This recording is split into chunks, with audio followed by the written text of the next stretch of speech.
Do I need to use an accent in Dungeons and Dragons?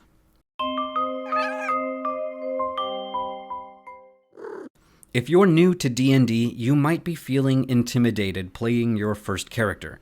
And of course, one of the first questions you're going to have is, how do I voice my character? Well, don't worry, in this video, we're going to dive into your character's accent and whether you need to have one at all. Having an accent can help get you into a new character, and having the accent might even help lighten the mood if you're in a more comedic game. Putting yourself behind an accent can even be a sort of mask that you can hide behind if the role-playing part makes you nervous. You can just as easily create great characters with your own normal voice. Changing speed, pitch, and mannerisms can add a lot of depth to a character without needing to learn how to do a Northern Irish accent that we all know you're going to fail at anyways.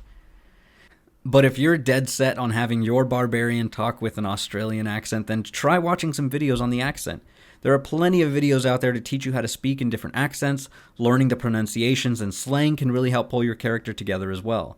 You could even ask your DM if you can create your own version of an accent that is unique to their world. That way you create something that is unique and entirely yours. Overall, your character does not need to have an accent that differs from your own. There's no shame in having your character sound like you. Even some of the biggest D&D players like those on Critical Role or Dimension 20 don't always use an accent. So just remember, if it's causing you stress, maybe just stick to what you sound like. Hopefully this helped you decide whether or not you need to have an accent in the first place.